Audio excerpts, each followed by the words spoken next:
This presentation has been created to empower, engage, evolve, and equip academic professionals and staff members of all levels, personally and professionally, to demonstrate cultural responsive leadership.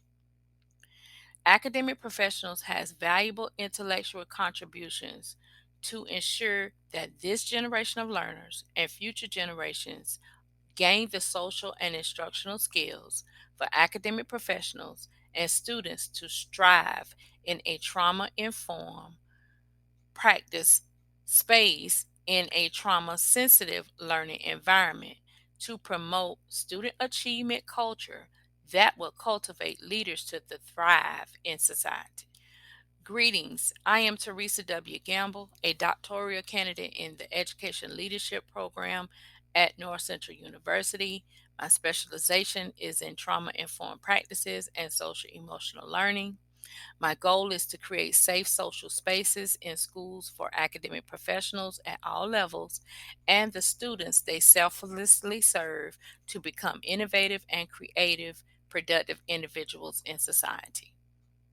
My why as a critical dynamic pedagogy expert is to offer professional development for educators and administrators by utilizing the ecologies of knowing, that is, self, organization, and community, where we advocate the ways of learning through relationships, and context is the place are held in a gracious, safe space that liberates the ancient, which is our past, to provide effective best practices in the present and construct new future strategies of engaged dynamic learning.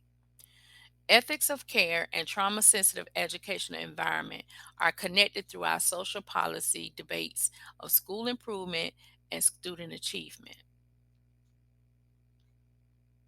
According to care theorists, ethics of care is defined as care ethics should legitimately lead us to contemplate what we value in our public lives, include social policy actions and decisions. Toronto, a care ethics researcher, identified four elements of care: attentiveness, responsibility, competence, and responsiveness. Attentiveness is when we recognize the needs of others. Responsibility is what people should do for each other than the latter. Competence relates to the quality of care of how we work, and responsiveness is a different way to understand the needs of others by considering the other's position as it is being expressed. These elements of care are interwoven in trauma sensitive educational environments when academic professionals are attentive to their students when they're experiencing traumatic symptoms that are physical, behavioral, emotional, and cognitive in the classroom.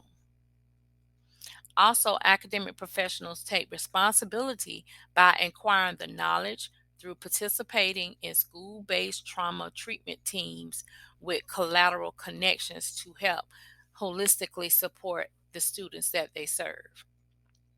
Last, academic professionals' responsiveness to trauma affected students by supporting them through the therapeutic process of their mental health well being. In order for academic professionals to facilitate in this manner, they must assess and reflect their own traumatic signs and symptoms through the usage of self management by embracing the five social emotional competencies of SEL, social emotional learning, which consists of self awareness, self management that involves emotional regulation, social awareness, your environment within and around you and your school, relationships that include social skills, how we approach, how we communicate with each other, and responsible decision making in their personal lives out of school. In the same fashion, academic professionals are bringing themselves to the classroom every day, modeling the same social emotional learning behavioral concepts toward their students will support the development of the students' emotional and academic skills that will increase student achievement and improvement that can impact our social policies. American Institute for Research states that providing a mechanism for teachers to reflect on their own social and emotional competencies will impact their capability and implementation of practice that will support social emotional learning in the classroom. This self reflective feedback will help academic professionals to utilize this data, this information, this framework for their professional development plans for growth and their performance evaluations in the classroom. Intersectionality is a theoretical framework as individuals assess their own privileges and disadvantages, where the answers will make them unique. Such elements for consideration with intersectionality are race, ethnicity, gender, socioeconomic status, and sexuality, which includes explicit awareness, recognition of power, oppression, inequality, and social exclusion. Janatsky revealed that 60 million people have a disability that affects their life functioning, that has created systemic health and social inequities, especially during the COVID 19 pandemic. Social justice is comprised of the value of justice, which is space, power, sharing, and insight. Ethics of care, the value of care, focus on the whole person by understanding their past, their present, and their future. The challenge that has been identified by care theorists is the question of how do we accommodate the need for care in all stages of decision making in our society. Brown explains that we should apply equity, diversity, and inclusion concepts as an active recognition of our differences as individuals, challenges, and opportunities based on our starting point. However, everyone's starting point is different. So we have to also keep that in consideration because where you start is not where I started. These will support the ethics of care by providing accommodations based on one's uniqueness or individual needs or both. For example, ableism in healthcare, where a person of a disability needs to make sure they have a competent healthcare professional to assess their needs. Learning environments, the classrooms must be safe and inviting for the students to be able to thrive and reach student achievement. And in the workplace, where we have a cultural friendly environment that is not hostile or toxic, according to the World Health Organization. Meanwhile, the social justice framework to treat everyone equally will not help produce the same results with space, power sharing, and insight to advocate social policies in society. The World Health Organization states that disability is a human rights issue and that it intersects with other forms of discrimination based on age and gender that is disruptive to the practice of continuity care for human lives due to direct decisions being made in the area of social policy.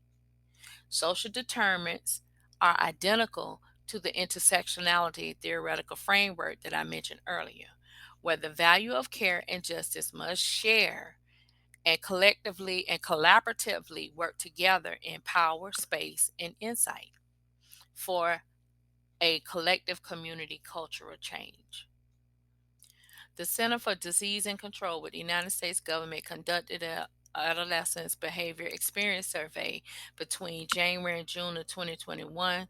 So, and they surveyed 10 topics, but we're going to talk about the top four, which is unintentional injuries, tobacco use, mental health, and alcohol and drug use.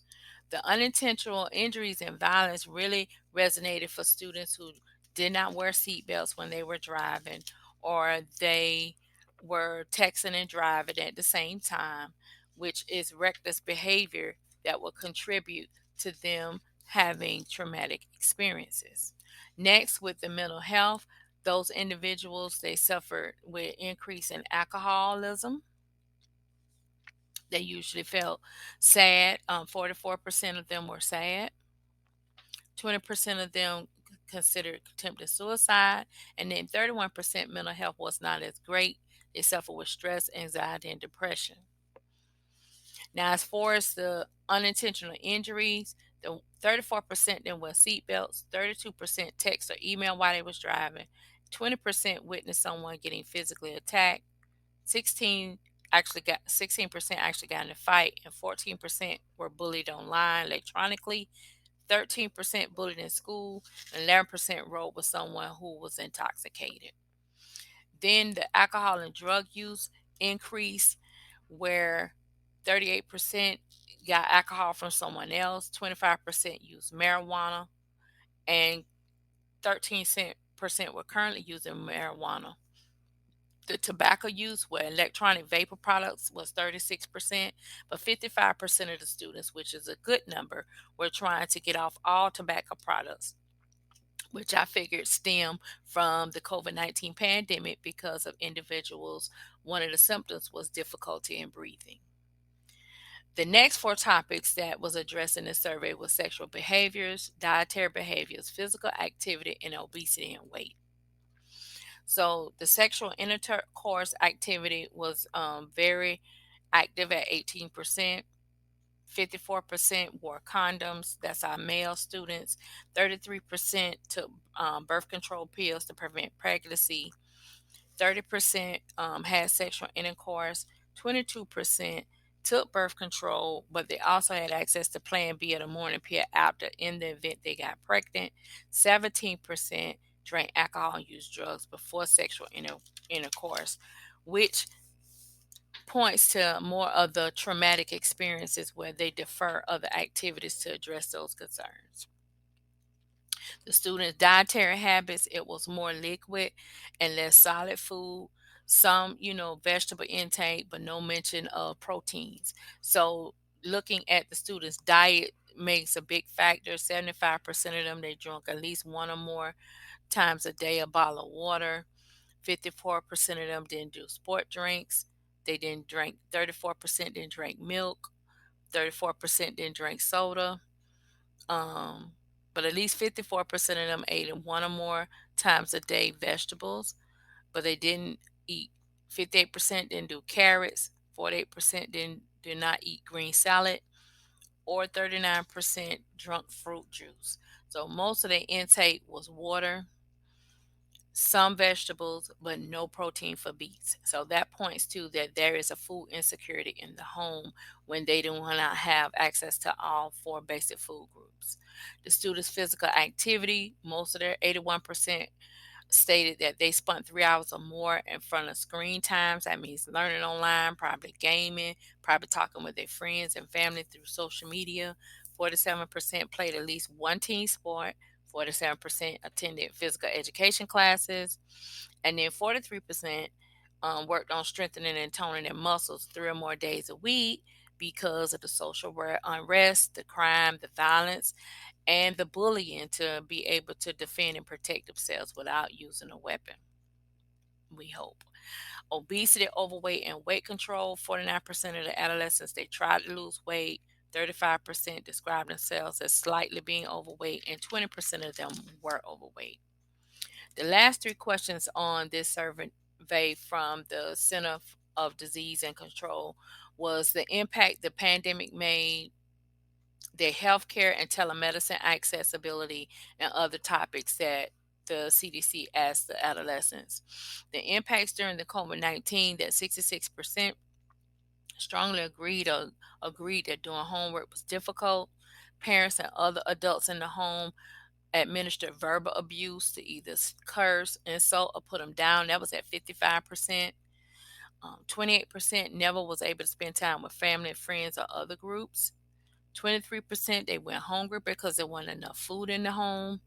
14% drank more alcohol. And then 11% parents and other adults in the home instituted physical abuse through hitting, beating, or being kicked. Um, so that is another reason, as academic professionals, we have to pay attention to the physical abuse, the verbal abuse, hunger, as well as their intake of alcohol, which you can pretty much smell, or they will camouflage in soda bottles.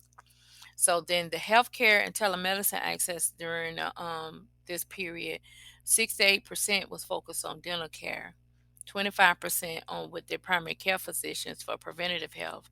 But what was very low was the mental health care for counseling for alcohol and drug users that did increase during this period was only 8.5%.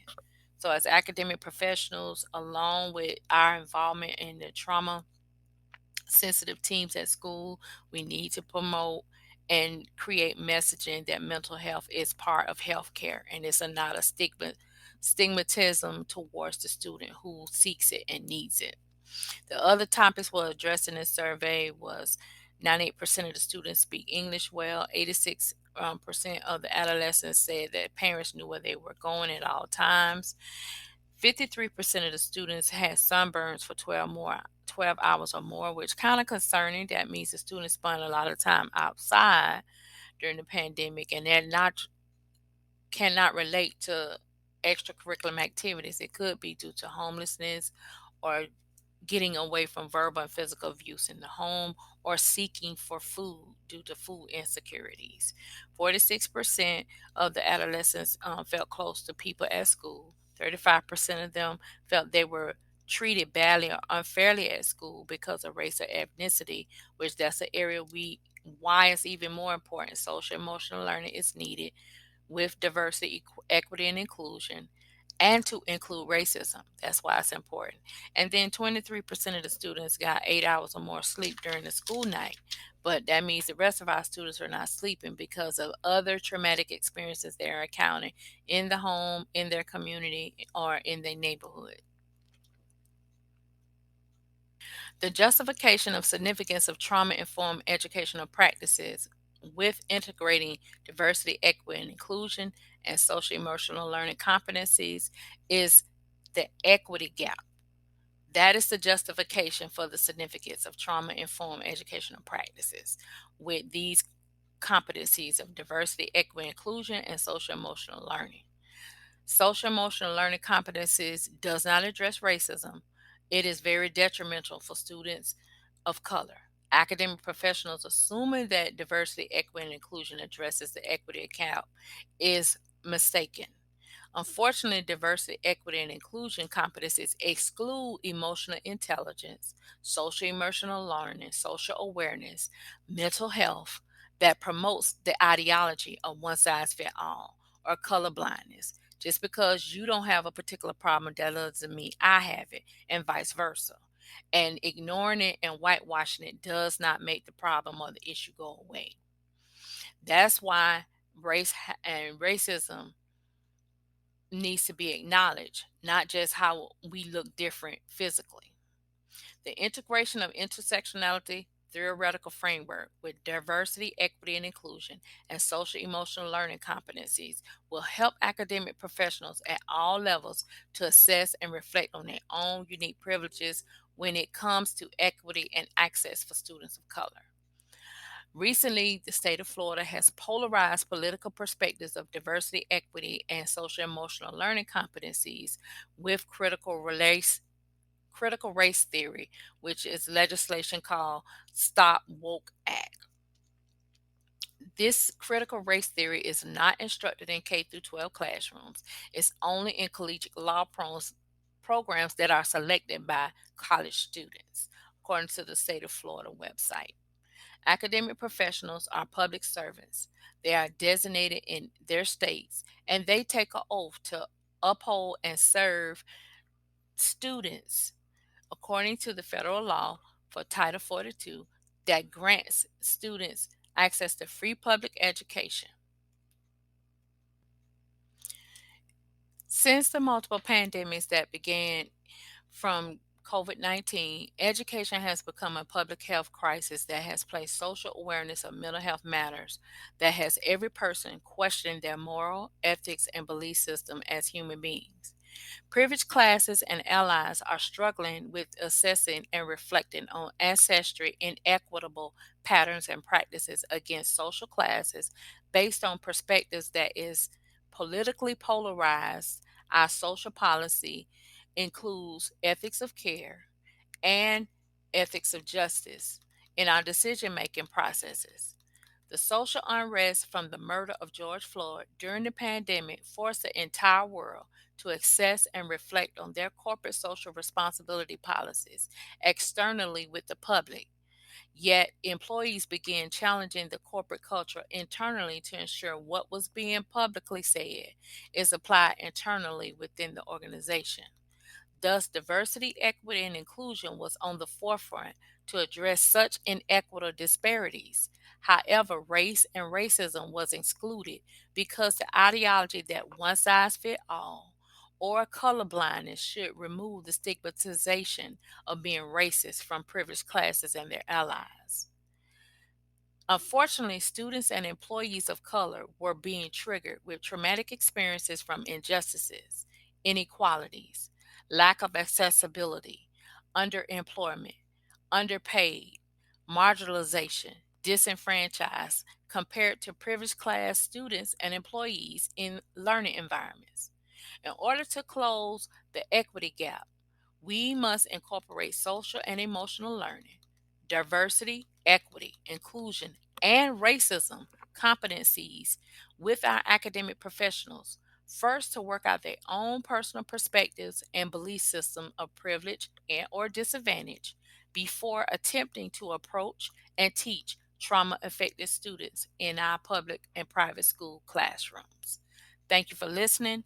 I look forward to continuing the conversation. This is Theresa W. Gamble, doctoral candidate in educational leadership with North Central University, specialized in trauma informed practices and social emotional learning.